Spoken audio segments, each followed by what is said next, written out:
नमस्कार। सामाजिक प्रतिमान के अंतर्गत हम जनरीतियों और रूढ़ियों की बात पहले ही कर चुके हैं और आज जिस महत्वपूर्ण सामाजिक प्रतिमान के बारे में इस वीडियो के माध्यम से मैं चर्चा करने जा रहा हूं, उसका शीर्षक है प्रथाएं। प्रथा के बारे में विस्तार से बताने से पूर्व एक बार पुनः हम संक्षेप में सामाजिक प्रतिमान, जनरीति और रूढ़ी के बारे में जान लेते हैं। सामाजिक प्रतिमान किसी भी समाज में प्रस्थापित वे आदर्श नियम होते हैं जिनकी पालना की अपेक्षा समाज अपने सभी सदस्यों से करता है और जिनके अंतर्गत समाज सम्मत व्यवहार, आदर्श व्यवहार की संकल्पना निहित है। अन्य शब्दों में सामाजिक प्रतिमान आदर्श नियम हैं।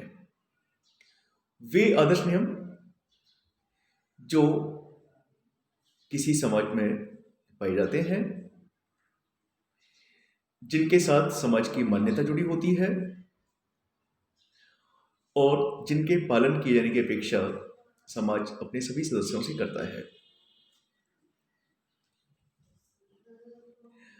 सामाजिक प्रतिमान के कई प्रकार हैं और इनमें प्रमुख प्रकार है जनरीतियां, रूढ़ियां, प्रथाएं, परंपराएं। जनरीतियां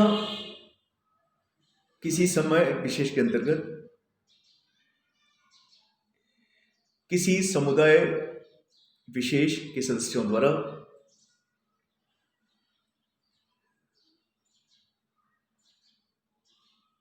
अपनाए जाने वाले कार्य करने के तरीके हैं।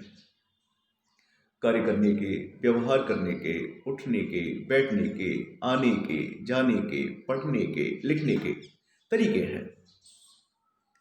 ये वो तरीके हैं जिनको किसी समय विशेष के अंतर्गत सही ठहराया जाता है, सही माना जाता है और समाज के अधिकांश लोग इन तरीकों को सही मानकर व्यवहार और आचरण करते हैं, कार्य करते हैं।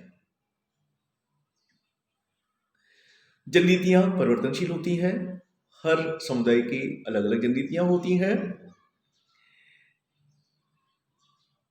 और जिस समुदाय में या जिस समुदाय का संबंध किन्हीं जनरीतियों से है, उन समुदायों के सदस्य उन जनरीतियों को सही मानते हैं, चाहे वो गलत हो या सही हो।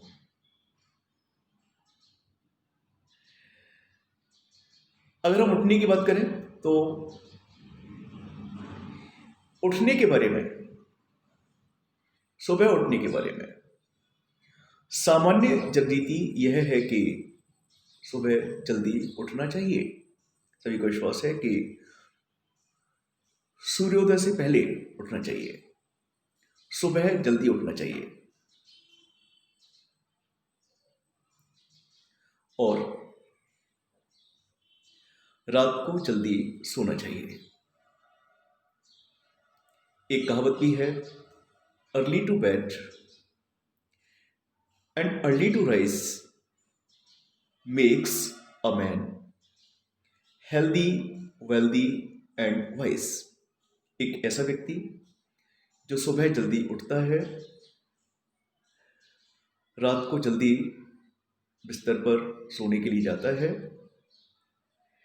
ऐसा व्यक्ति स्वस्थ रहता है, धनवान रहता है और बुद्धिमान रहता है।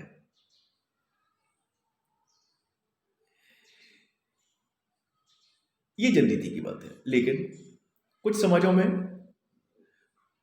या ये कहना चाहिए वर्तमान में, जनरीति का यह रूप बदल चुका है। विशेषकर अगर हम महानगरीय समाजों की बात करें, ये नगरीय समाजों की बात करें, तो वहाँ लोग, अधिकांश लोग, सबकी बात तो नहीं कर सकते, लेकिन अधिकांश लोग ना तो सुबह जल्दी उठते हैं और ना रात को जल्दी सोते हैं। सुबह देर से उठना, 12 बजे उठना, रात को 2-2 बजे तक जागना, ये परिवर्तित जनरीतियाँ हैं, जनरीति का परिवर्तित स्वरूप है।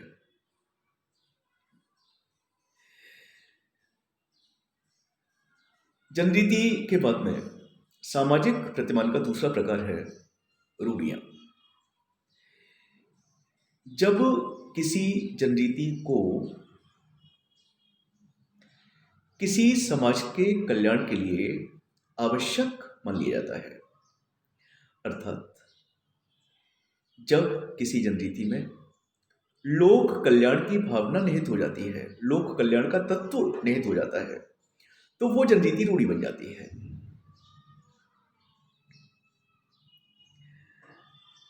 आगे हम बात करेंगे प्रथा की।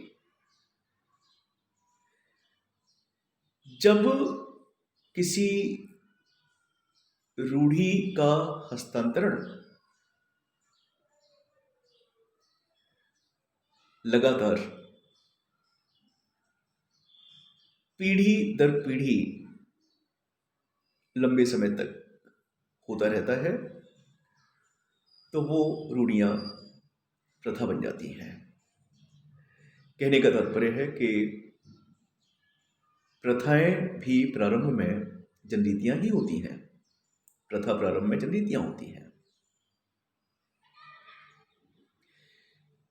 जब एक जनरीति में लोक कल्याण की भावना निहित हो जाती है, लोक कल्याण का तत्व निहित हो जाता है, तो वो जनरीति रूढ़ी बन जाती है। और जब उसी जनरीति को, जिसने रूढ़ी का रूप धारण कर लिया है, आने वाली पीढ़ियां भी अपनाती हैं, भविष्य की पीढ़ियां भी अच्छा मान के अपनाती हैं, अपने लिए सही मान करके अपनाती हैं, तो वो जनरीति या जनरीतियां प्रथा का रूप धारण कर लेती हैं। उदाहरण के लिए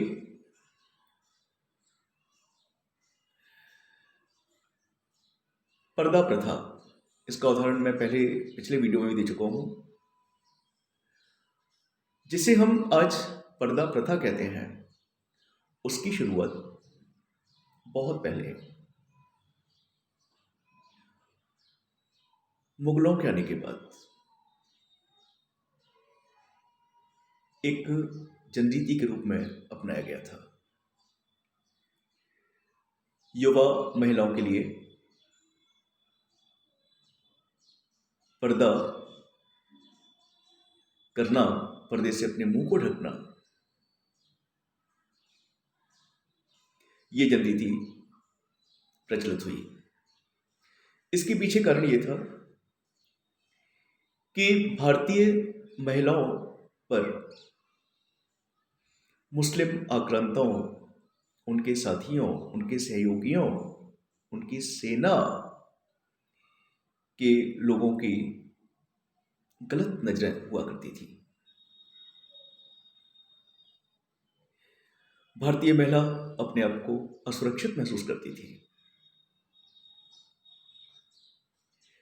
तो गलत नजर से बचने के लिए, गलत लोगों की गलत नजर से बचने के लिए महिलाओं के लिए पर्दा जनरीति के रूप में शुरू हुआ।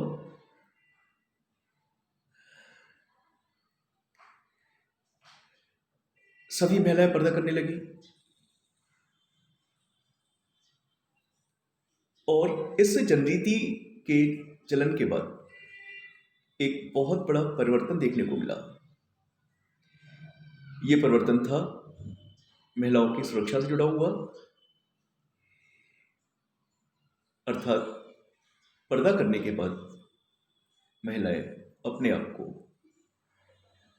अधिक सुरक्षित महसूस करने लगी। फिर लोगों ने पुनर्विचार किया इस बारे में। उनको लगा कि पर्दा करना, महिलाओं के द्वारा पर्दा करना निश्चित रूप से लोक कल्याणकारी है। समाज में महिलाएं सुरक्षित रहेंगी तो निश्चित रूप से समाज भी प्रगतिशील होगा और समाज में महिलाओं का योगदान भी मिलेगा। परिवार व्यवस्था चलाने में, सामाजिक व्यवस्था चलाने में महिलाओं का एक यथेष्ट योगदान मिलता रहेगा। तो लोगों ने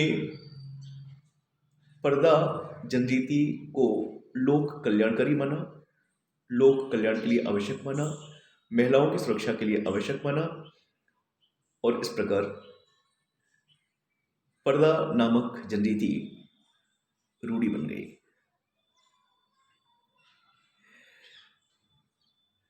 पर्दा रूढ़ी को सभी समाज ने सही माना। पहले एक स्त्री ने किया, उसी के घर में जब उसकी बहू आई तो उस बहू ने करना शुरू कर दिया, बहू की बहू आई तो उसने भी करना प्रारंभ कर दिया। तो तात्पर्य है कि इस रूढ़ी का हस्तांतरण पीढ़ी दर पीढ़ी होने लगा। तो इस प्रकार से पर्दा जनरीति कालांतर में प्रथा बन गई और आज जब हम ग्रामीण भारतीय समाज में जाते हैं, किसी भी गांव में जाते हैं, तो वहां की महिलाएं पर्दा करती हैं। महिलाएं पर्दा करती हैं और इस प्रकार अपने आप को सुरक्षित महसूस करती हैं। वर्तमान में युवा लड़कियों और महिलाओं के बीच एक जनरीति अभी प्रचलित हुई है कुछ सालों से, विगत 1 या 2 दशक से, और वो है महिलाओं के द्वारा अपने चेहरे को मास्क से ढकना, मास्क लगाना।